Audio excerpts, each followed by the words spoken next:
so much of lockdown has been about stay in. And so much around the arts is around expression and moving out. So, there's kind of containment and there's expression. So for me, in my job, I'm so used to asking people, what's the matter? And in actual fact, in lockdown, instead of asking them what's the matter, I've been asking them what matters. And what you get back is something entirely different. So this concept of actually the things and the people that really matter to us, and creativity is something that matters to so many people that I work with. And if we can focus, instead of fixing what's the matter, instead of we can focus on what really matters, then we can help people move from inwards and internal to outwards and external.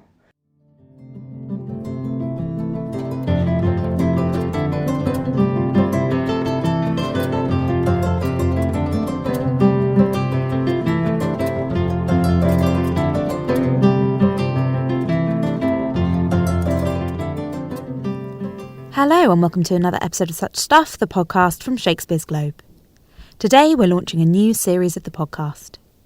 As we head out of lockdown and back into our beautiful theatres, we've been thinking about the role that the arts can play as part of our collective recovery. In this series we'll take a look at the connection between the arts and well-being and explore the many ways in which the arts enrich our lives.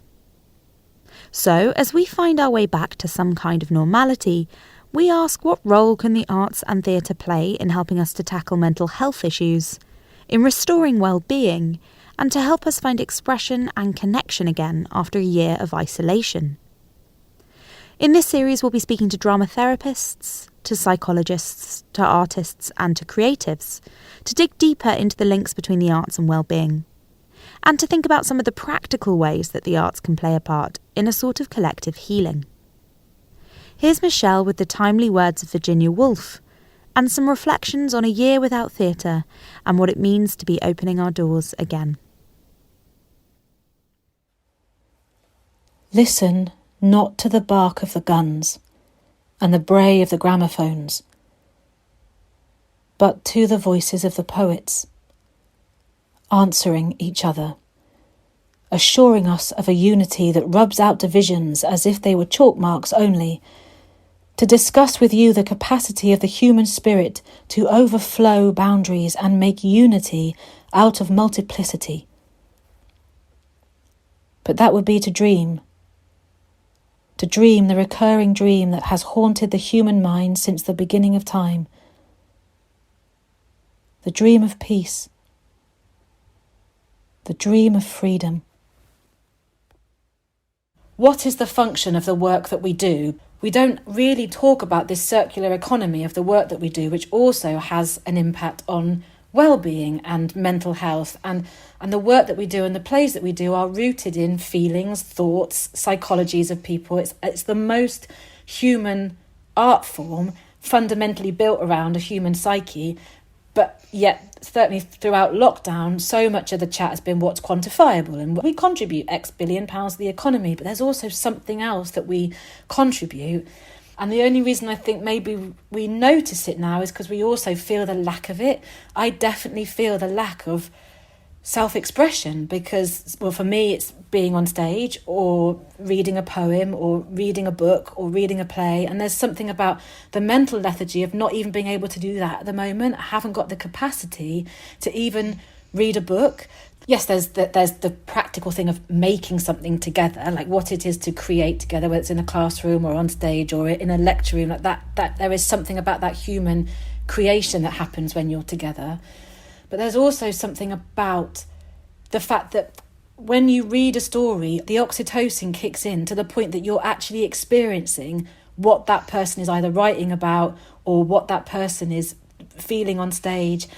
I am so full of feeling at the moment that I can't feel anything because my body doesn't know how to absorb all of these feelings that are happening.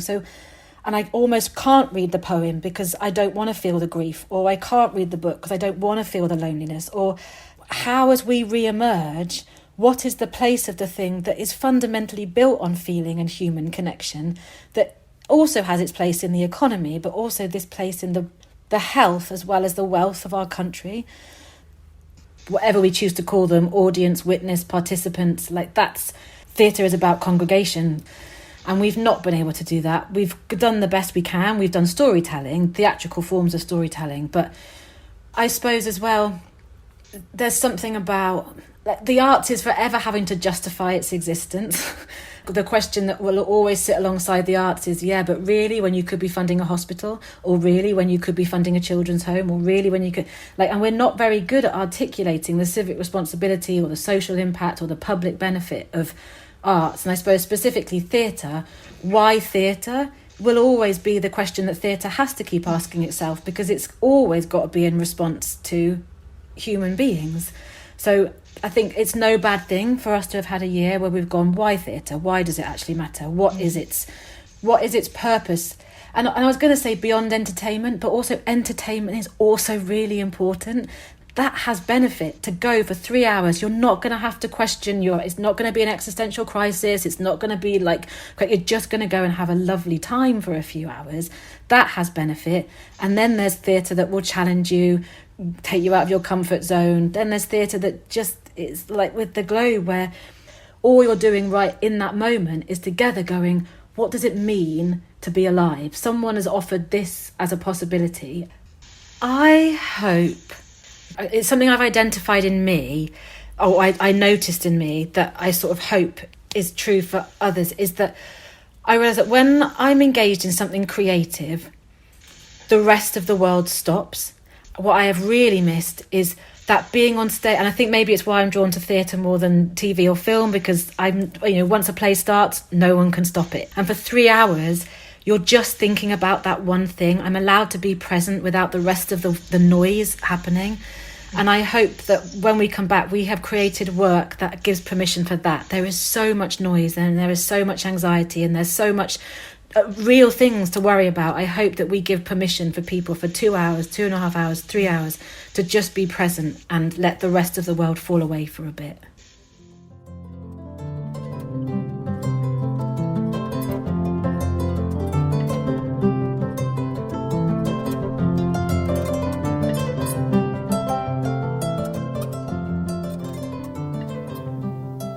Next up, psychotherapist Rachel Williams. We first met Rachel last year when she worked with our acting company for Romeo and Juliet.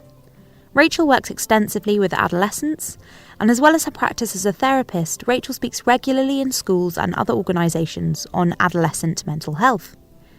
She worked with our Romeo and Juliet company on how engaging with the play can help young people better understand suffering, both their own and others.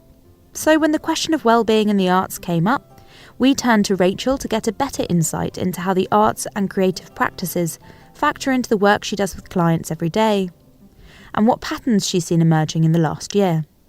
So here's Michelle and Rachel discussing how creativity, vulnerability, and engaging with the arts can help us to work through the mental health problems we experience. This interview does contain discussion around mental health, anxiety, depression, self-harm, and suicide.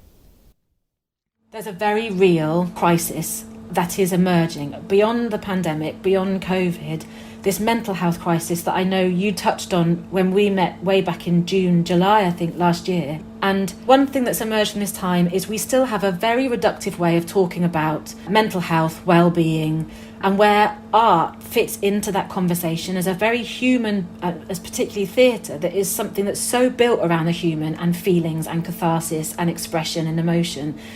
The best rhetoric we could come up with in lockdown is, we contribute X amount of money to the economy. And what we're not very good at is talking about where mental health sits in where are we talking about mental health and where are we crucially not talking about it, and just what that means as we emerge from this crisis. Where can the arts start to support this crisis? So much of lockdown has been about stay in. And so much around the arts is around expression and moving out. So, this kind of containment and there's expression. And so much of lockdown has been about containment, about moving inwards, and so much about being creative in the arts is around moving out and expression. So for me, in my job, I'm so used to asking people, what's the matter? And in actual fact, in lockdown, instead of asking them what's the matter, I've been asking them what matters. And what you get back is something entirely different. So this concept of actually the things and the people that really matter to us, and creativity is something that matters to so many people that I work with. And if we can focus, instead of fixing what's the matter, instead of we can focus on what really matters, then we can help people move from inwards and internal to outwards and external. So it's about embracing suffering as being a normal, natural part of living. When I did some work for the Globe last year on Romeo and Juliet, and we were looking at the themes in the play, they're the same themes that run through our lives now. I specialise with adolescents, and I see Romeos and I see Juliets, and I see wise sages. I see all of those characters still being as relevant now, today, as they were to audiences back in Shakespeare's time. So can we use that as a tool to help normalise suffering? Can we introduce to younger audiences the concept of actually struggling to live well with our brains? That is not just something that we are experiencing now, in this century. This is something that's been around for such a long time. And to me, the trick is to try and help young people in particular learn to relate to the plays, the music, the art that surrounds them, so that they can create their own. To me, creativity is how can we create the life that we want to live?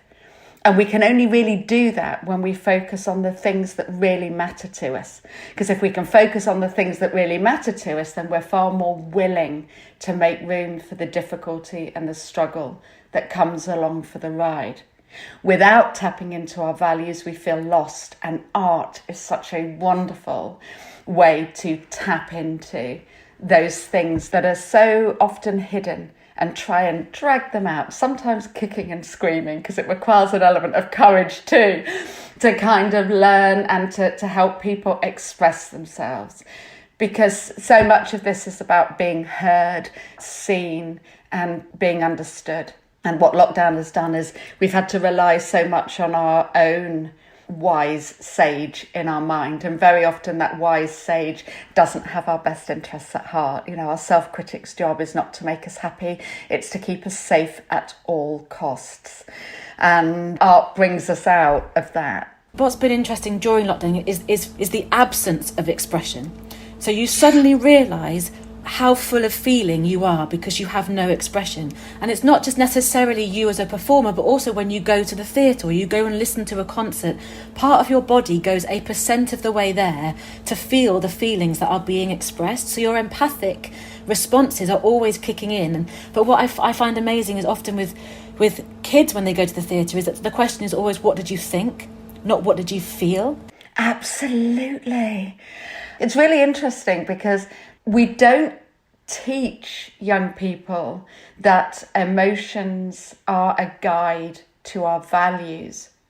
We've kind of grown up with this concept that the emotion we feel when we watch our favourite band play, listen to a great piece of music, or go to the theatre. We've kind of raised people to think that kind of emotions are something that need controlling.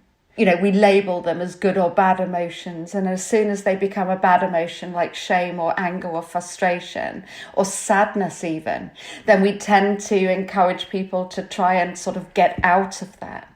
Whereas art is around, actually, how can I have this moment of emotion to ask myself, what is this telling me about me and my life? If this really hits a raw nerve with me, is that because this play is depicting something about freedom maybe, or agency, or autonomy, or whatever, or compassion or kindness. How can I, as you said, how can I tap in and say, what does my emotions, this energy in motion in my body, which of course is why we go to the theatre, to experience that energy in motion. How can we get young people to be able to ride the waves of that energy rather than try and stop it? Emotions are to be experienced. If we let them, they will come into our body and leave it in a matter of minutes. But because so many people act on their emotions and see them as something to be manipulated or eradicated, even worse, that's when we see the increased level of self-harming behaviours amongst young people and adults in lockdown. I was reading the other day, because I've got a 4-year-old, and I remember when we were talking about Romeo and Juliet, and that thing about the thinking brain, like getting stuck in the thinking brain. If you can find release through emotion, you'll probably get close to what's going on. And when my 4-year-old was in her thinking brain, she was going, I'm rubbish, I keep getting things wrong, I ruin things. I thought, here we go, she's full of something. I remember what you said about trying to get them into their feeling brain, not their thinking brain. And as soon as she let out this cry, it was just this howl from her soul, and she went, I don't want to grow up. There we go. And now we can deal with that. That's what she was feeling. But because it manifested into thought, it became self-harm. She's a rubbish daughter. She ruins everything. And suddenly going, God, that trapped feeling, even in a 4-year-old, how that can manifest into such damaging thought. And again, there's something there about how difficult it is to get our needs met when fear has shown up and we kind of move to that very reptilian, the lowest part of ourselves, which is around sort of safety and survival, not about getting our needs met. But it's about communication as well, isn't it? Because when an emotion is labelled, it becomes a feeling. And we can express a feeling. We can say, I feel sad. We can express, I feel angry. Very often we see young people in a high state of emotional arousal, but without the language to enable them to express how they feel. So much of this is also about somebody hearing, somebody seeing you, but also somebody hearing what it is that you have to say. And they don't need to do that verbally. They can see that through a piece of art, some poetry, a piece of creative writing. It doesn't need to be a verbal conversation. We know that those self-harming behaviours start as young as 4 or 5, where young people are growing up with this thought that emotions are something to avoid and to move away from. So if we can get young people to kind of explore creatively the emotions and how they're mapped in the body, then we get to start to have that conversation with a young person that is so rewarding, because we can meet them where they're at. So that's how art can bring us out of ourselves. And lockdown has kind of meant that we've had to have, same as your daughter was doing, this conversation with ourselves, because we're lacking the individuals and the stimulus and the arousal around us. And if you imagine your daughter having that conversation just with herself, but I want to do this, but I'm really scared and I can't. And that dialogue then becomes quite damaging. So what we're trying to do is to sort of move that conversation away from the self-critic and instead move that conversation by expressing ourselves and being seen and heard by another human being, because we need that collaboration. You are actors. You are about performance. You are about connection and collaboration. And you haven't been able to collaborate in the same way, and nor have our children, and nor have we as adults. So we've ended up having this epidemic of loneliness in lockdown too, and loss. And those are two themes that come up time and time again. We're hardwired to want to be part of something bigger than ourselves, and we need to have social contact in order to thrive. We forget sometimes that if we're on our own, even watching a television program allows us to connect on some level with a group with other people, as is reading a piece of poetry, as is listening to a piece of music. We become a little bit part of something bigger than ourselves. And that is where art and mental health have this wonderful moment of kind of crossing over and becoming such a creative space. I think I've felt, but I don't think I've heard it named in the way that you have, that actually reading a poem, reading a book, watching a play, those pieces of art can bear witness to your feeling. Absolutely. And that is really important. I mean, I've had to become more creative in lockdown in terms of how I relate to my clients. I mean, normally I sit face to face with them. I have body language. I have all of those things that I can bear witness to. And instead I'm having to do that on a Zoom platform. That has been a real challenge for me and for my clients too. As somebody that picks up on so much sensory data, not just what people are saying, but body language, the hormones that pass between us as we're in contact, like what that has felt for you in your practice, like how that's affected you, I suppose. For some of my clients, working on Zoom has allowed them to be way more open in the therapeutic process. And for a lot of my clients, it has been incredibly unhelpful as a platform. And I think that's partly because there's no oxytocin production on Zoom. If I look into your eyes as I am do now, it's so lovely to see you and I can feel an emotional shift, but my brain doesn't get the same reward as if I were seeing you in person. And it's much harder to actually read those bodily cues and that the body posture that of course accompanies mental distress in particular. Emotions follow posture, posture follows emotions. I think what I've learned from this is that vulnerability and being vulnerable with another human being doesn't necessarily mean that we have to be sitting opposite each other or side by side. In the same way as a piece of theatre touches me, it's about, can you see me? Can you hear me? Can we create something together? When a piece of art or theatre or music embraces vulnerability as part of its script, it's so helpful to us as human beings to connect on that level of vulnerability. As Brené Brown says, vulnerability is the thing that we most don't want in ourselves, but it's the quality that we search for the most in others. In other words, vulnerability is the key to connection, not success, not being good at everything. Another thing that she said that I really love in her book, Daring Bravely, she said, art is the hall pass out of perfectionism. That art allows you to be so beautifully imperfect.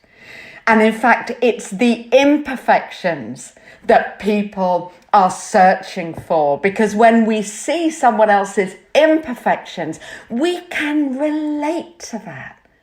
We can't relate to their outward expression of perfection. I've got this sorted. There isn't such a thing as a perfect anything. The bigger question is, how did it feel to be a part of that collaboration? How did it feel to bear witness to somebody else's honesty and vulnerability? Because the reality is, we are all of us a little bit broken.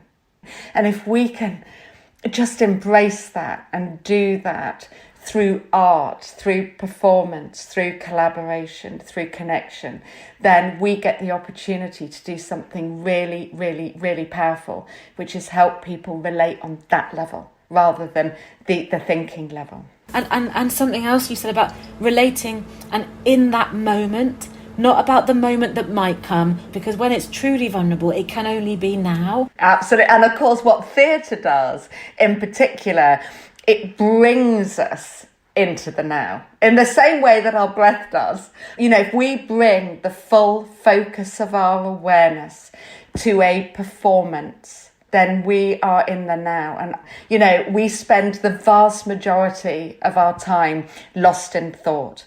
We spend the vast majority of our time on yesterday and on tomorrow. And actually the only bit that we get to control is this breath and this moment. And there is something about any task, any creative task, painting, writing, watching a performance, listening to music. When we bring the full focus of our awareness to now, our brains reward us hugely for that. Because when we spend our minds in the past, that's where depression seeps in.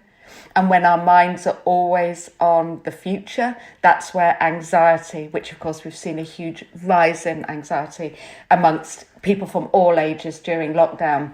And that's where we see that rise in anxiety too. So, our brains are desperate to be creative. And yet very often it's our brains that are the barrier to us tapping into our creativity. I just wanted to pick up on something you said really early on, Rachel, about letting ourselves feel, because we're so used to wanting, as you say, especially if the feelings are negative, we want to control them and we want to get rid of them. And I feel like this time there's been, as you said, there's been so many negative feelings: grief, loneliness, loss, feeling out of control. I was reading somewhere that there's a mental lethargy, but there's also this physical tiredness. And someone said it was just a kind of passing thing, but going, is it because we're spending so much time trying to control our feelings?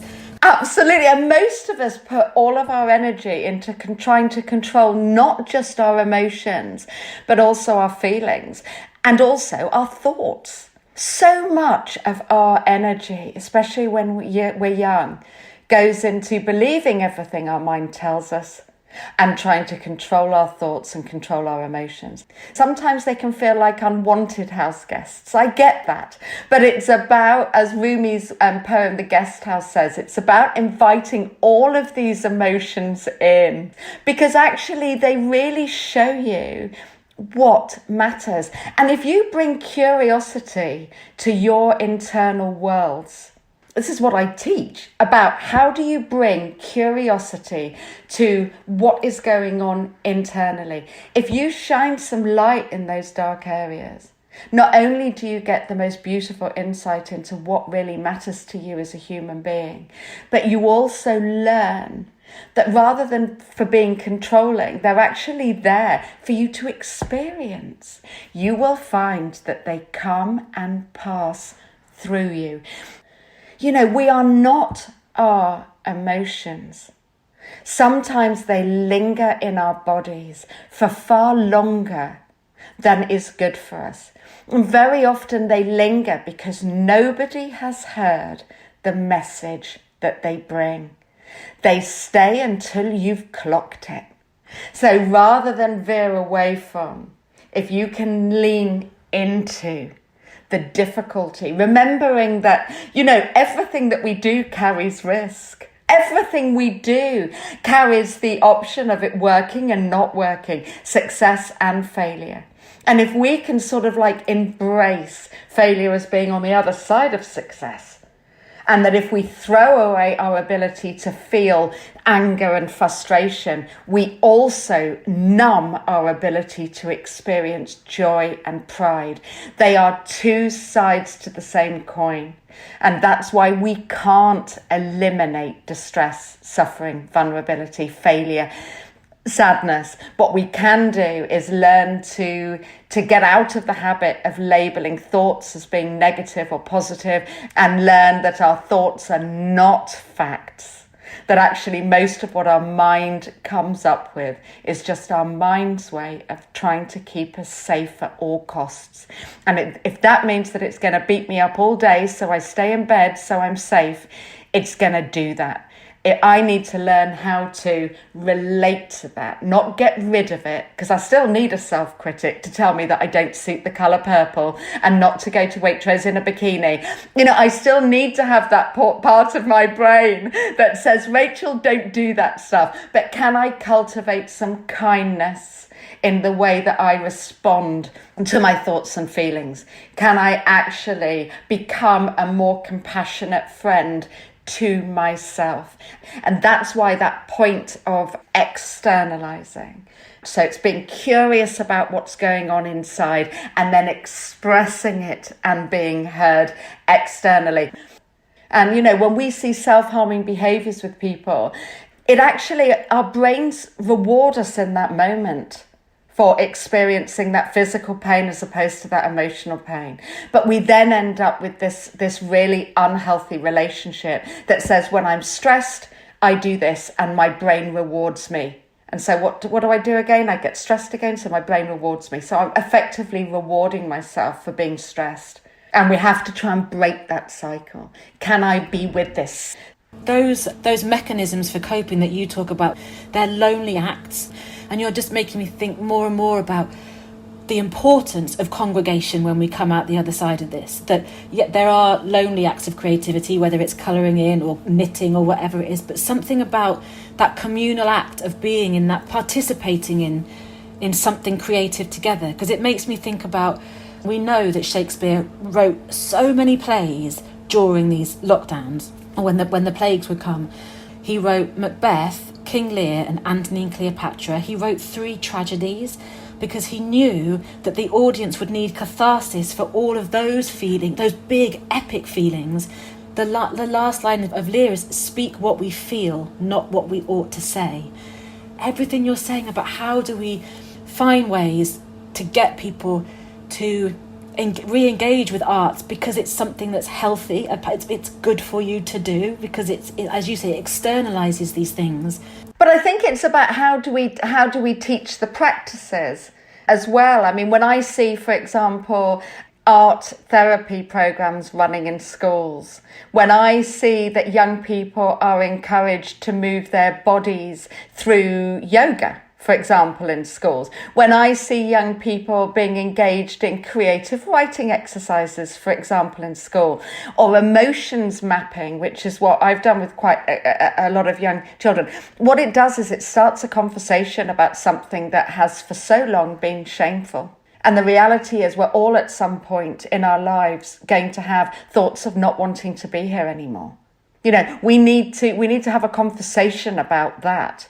And when you present something like a piece of theatre, if I can sit and watch somebody in that theatre, their lives kind of being played out in front of me, if I can connect with them on some level, then that's the collaboration. I do feel part of something bigger. I feel less shrink-wrapped in my own reality.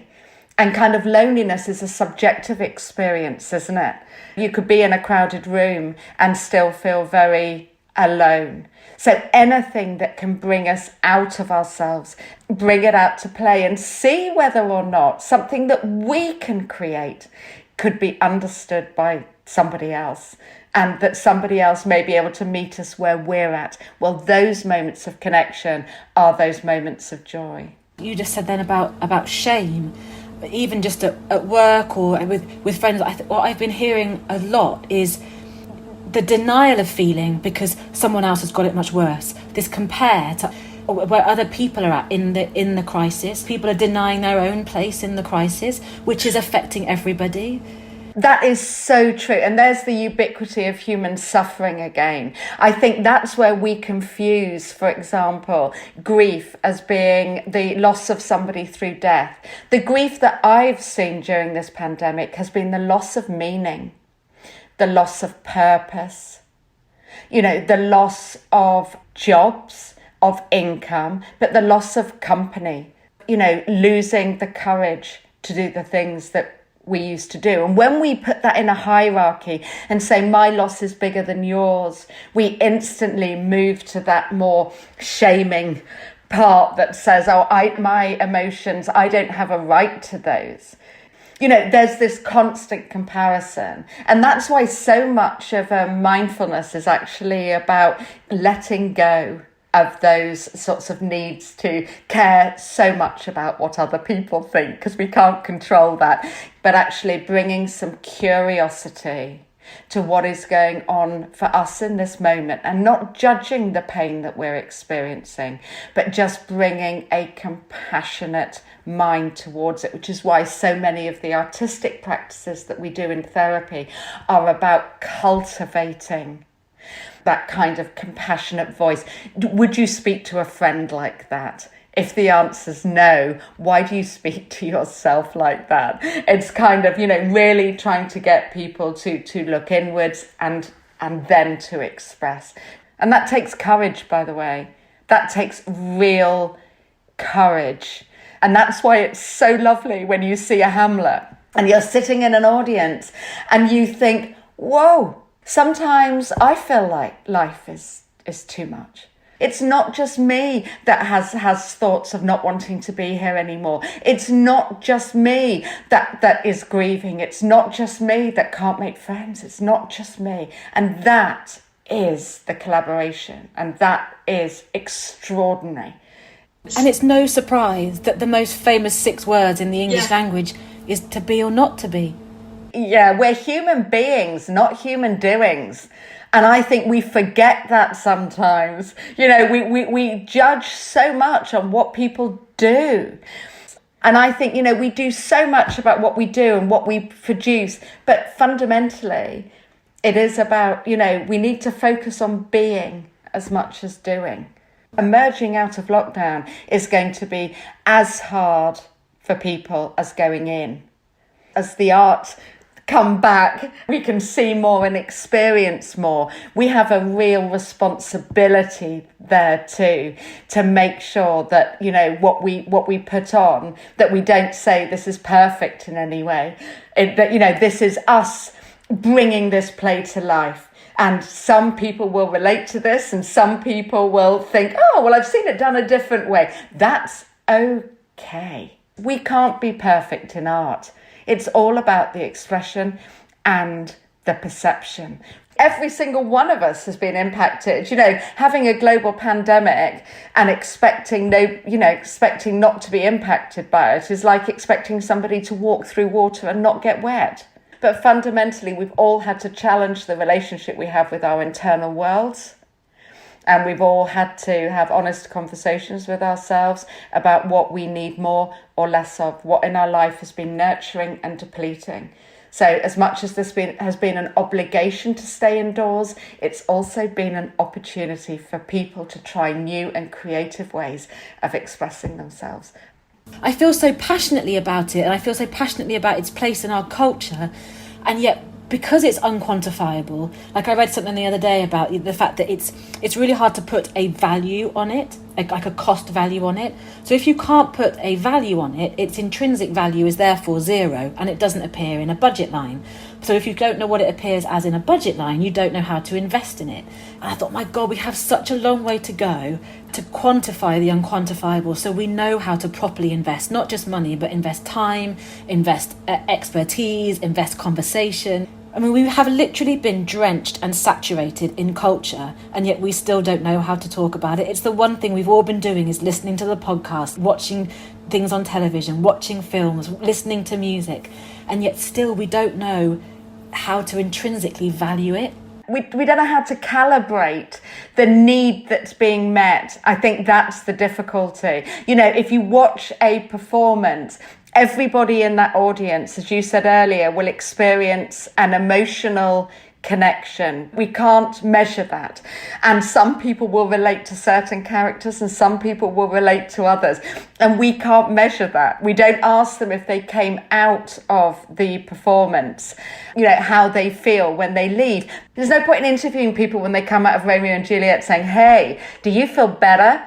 After saying that's not the goal. The goal is for an audience of year 10s to go in and see that performance, relate on the level of suffering, take a moment of embracing that connection with another human being's difficulty and leaving feeling less alone. So the question can't be, are you feeling better? Which of course all advertising campaigns are based on that, aren't they? Everything starts with putting you into threat mode first so that you can be rescued from it. A performance may well challenge you, challenge the notion that you have about you, your place in the world, what matters to you. You might be moved by one story, you might be irritated by another. Why? What is it about that person's expression that you find it hard to relate to? What is it about this person's story that enables you to meet them where they're at? We don't ask those questions, do we? We just say, was it good, and give it a star rating. And there's something about where our audience fit into this conversation, because like you say, we don't ask those questions. And I think we probably should, because I think then we start to reinvest in the audience as participant and witness to something rather than consumer of something. Yeah, and that's really interesting, because I learned when I came to do the behind the scenes talk last year with a couple of the actors and the director about Romeo and Juliet. I learned so much from that. What I hadn't realised is how unbelievably important it is for those actors, and I'd never even thought about it before last year, to feel a communication and a dialogue with their audience. Without the audience, it's not a performance. It's not theatre. It's not theatre. And I really learnt that from a couple of the actors in particular last year, who were just kind of saying, when they're looking at their audience, there is a dialogue that's going on. They can see from body language and from eye contact and from leaning in and from leaning out. We get so much attunement non-verbally. So it doesn't need to be a verbal dialogue. It needs to be of, can we show up? Can we be seen? Can you find something in this performance that actually enables you to live with your minds a little bit better? It's not just me. That's right. What's interesting is when you said earlier about that oxytocin, like looking in somebody's eyes, what you do see is when you say to somebody directly into their eyes, to be or not to be, that's the question. Some people absolutely lean into that and go, let's be in dialogue with it. And some people will laugh at it because it's almost too big to cope with. Protecting yourself from going, I absolutely cannot ask myself that question right now. But isn't that interesting? Because sometimes as well, working with young people, adolescents in particular, sometimes I can ask them when they've been to see a performance what the storyline was, and they're not able to tell me. When I ask them how it felt to be there, then I get a different answer. So Shakespeare isn't always something that we can always sort of track ourselves dialogue-wise. But when you see it done well, like at the Globe, but seeing those actors and that sensory feast, it didn't matter what they were saying. They're teaching how to emote. We can always learn from performance how to emote and how to express ourselves. In that sense, theatre is in a unique, it's like a priceless piece of art. But that is the challenge, I guess, for the theatre world in particular, to be able to measure and say with certainty that people are moved. And if they're moved, that tells me that they've made a connection. If they've made a connection, there's an opportunity to be curious. And if they've got an opportunity to be curious, yes, they're having a dialogue with themselves about what matters to them, what really matters to them. And theatre has a wonderful way of evoking that. I know these plays inside out, but I would find it very hard to tell you what the story is. He wasn't really interested in story. He sort of knew they had to start and at some point you'd have to end. But in between is these fragments of broken feelings that just feel this moment, this moment, this moment, this moment. And only retrospectively do you go, oh, there was a picture made there or a story told there. We're feeling creatures, not thinking creatures. And if we thought about anything, we wouldn't stab people. We wouldn't fall in love with people that we shouldn't. It's because we don't think that at first and foremost, because we do those terrible things that he writes about or wonderful things that he writes about. And they don't all end on a perfect note. This isn't about happy endings, and I guess that's also lovely. And I think, I can't remember which character it was who said there's nothing neither good or bad than thinking makes it so. We need to kind of, move away from this idea of everything being perfect, but can we, in the same way as we do with art, can we approach mental health in that way and embrace the flaws and the cracks? Can we see that somebody is more unique and stronger for their breakages And that's a real challenge, and art shines that kind of light in the cracks, doesn't it? And enables something beautiful to come out of it. Oh my gosh, well, you are an artist, thank you. Oh, it's so nice to see you again. Gosh, and is there anything else, Rachel, that you want to say? I think there's two things. I think the first one is that I think it will be incredibly difficult for people to emerge out of lockdown. And I just want to remind people that actually when it comes to real difficulty, it's often in springtime that we feel that difficulty the most. For example, our suicide rates are highest in springtime. People have this notion that it's in darkness and at Christmas time and in winter. In actual fact, it's when there's an incongruence between how we feel inside and what we see outside. That's where the real difficulty kind of shows up. You know, in wintertime, I can convince myself that everybody feels the way that I do. But when I see the crocuses come up and the daffodils, and I see people emerging out of their homes, that incongruence, that gap between how I feel and what I see will be at its biggest. So being compassionate to ourselves emerging out of lockdown, not making any assumptions that we will feel better, because that's not likely to happen for all of us, but also to maintain the levels of compassion that we've had for other people during this period of lockdown, not to let those practices rot, but to use lockdown not only as that obligation to stay in, but also that opportunity to reconnect. And I would also invite anyone who's listening to do two things if they want to in the mornings when they get up. And the first one is to join me in making a to-be statement as opposed to a to-do list. Maybe you want to do both, but my one today is I am courageous. And it's really interesting, by the way, what happens when you do this over a period of days. Making that statement changes the relationship we have with ourselves and how courageous we feel. So see if you can do that. And the other one is emerging out of lockdown. Remember that the conversation that we have with ourselves about what we need. So every morning to kind of say, what do I need more or less of today? And just to ask yourself, if I really loved myself, which most of us don't love ourselves, but if I really loved myself, what would I do more of today? What would I do less of today? And just notice so many things we do out of obligation.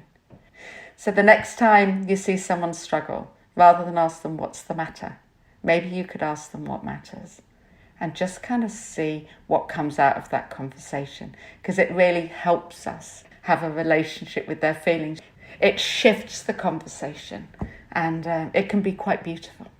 Well, you've just shifted my day in the most beautiful way. Well, it's so nice to see you. Even if there's no oxytocin production, there is a connection, and that's a real treat. Thank you. And I know, I've appreciated this conversation. I know it will be of such value for anybody listening. And also, please, let's have more conversations. I would love that. Really, really love that. If you have struggled with any of the topics discussed in this podcast, support can be found at mind.org.uk, or you can call their info line on 0300123 3393 or text 86463. That's it from us, but we'll be back with another episode on the arts and wellbeing next week, where we speak to director Sarah Beddy and drama therapist Anne-Marie Gaillard, who have been working on the link between vulnerability and the arts. We'll chat to them about both the importance and the risks of vulnerability and expression through the arts. You've been listening to Such Stuff with me, Imogen Greenberg, and Michelle Terry. To find out more about Shakespeare's Globe and what's on, follow us on Twitter, Facebook and Instagram. We'll be back soon with more stories from Shakespeare's Globe, so subscribe wherever you get this podcast from.